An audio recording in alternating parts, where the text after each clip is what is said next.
What is an adult problem you were not prepared for? Losing people. Loved ones passing away is the hardest. Then there's the nasty breakdown of personal relationships, family relationships, and friendships. Then there's the sad drifting apart that happens when life takes you on a different path to a person you were once really close to. Realizing that not even your parents have all the answers. And finally understanding that they were just figuring it out as they went, just like we are. Not having an all-knowing figure to give you the answers to all your problems is the pits, and I hate it. Edit.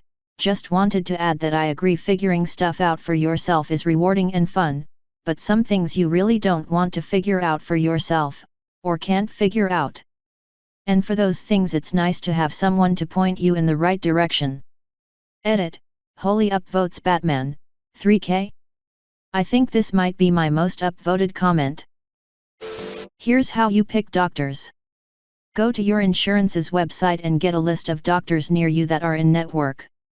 Insert America's healthcare system is a joke line here. Visit the first one. Do you like them? That's your new doctor. Don't like them? Next time you need to go to the doctor, go to the next one on the list. I got lucky with my PCP and picked a pretty good one on the first try. Still looking for a good psychiatrist, and I'm a little iffy on my dentist.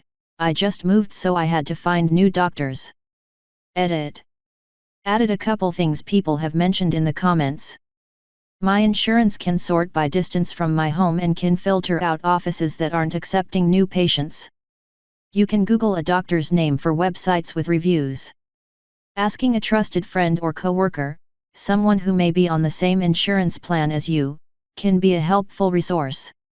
Call both the office and your insurance before making any appointment to ensure they're still in network, as websites may be out of date or practices may have moved. These guidelines worked for me because of my insurance, how I am as a person, and my personal preferences. It's not meant to be a hard and fast list of rules you must follow when finding a doctor. Use discretion.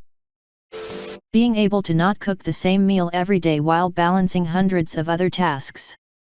I will always admire my mom for how she was able to cook, have a clean house, work 43 hours and help her children do homework, all while taking time to work out at the end of every day. I could mention other common problems like money management and common tasks that I haven't mastered, but what really hit me like a train was the actual transition of adulthood. I'm talking about having to make my own appointments and having to keep tabs on myself instead of handing every single document to my mom. I realized how unorganized I was when I found my birth certificate in the same drawer where I have junk receipts. Pain. Arthritis is fucking horrible, and early onset autoimmune arthritis is worse than just having an ache in one or two joints. I hurt all the time, everywhere, and everyone just assumes you're faking it or you're a pill popper.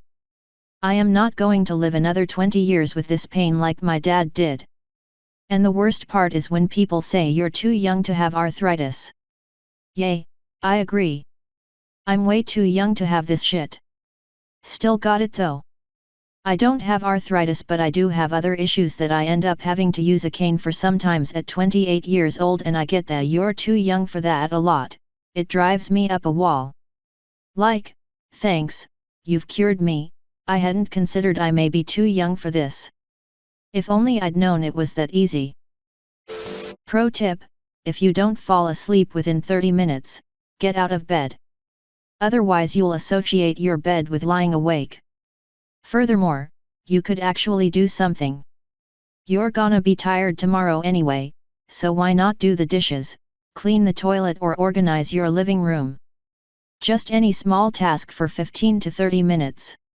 You'll feel good because you did it. Your bed cools down, so when you get in you have something to be proud of and your bed is cool. This has helped me many times. I've also walked a lot in the middle of the night. Lying awake sucks big time, especially because of stress, but making your home a better place by cleaning and organizing helps a lot. Edit. Avoid screens. EDIT2, to those now lying in bed for way too long, just get out of it. Eat something healthy, clean your desk or the kitchen counter, or give your dying plants some water. Take a small break from lying awake and try again in 30 minutes. Not too long ago I was waking up at 2 a.m. and just laying there for 2 hours tossing and turning thinking about all the world's problems. So I decided to outsmart my own brain. When that happened I vowed to get out of bed and go run. Which I know from experience I hate doing.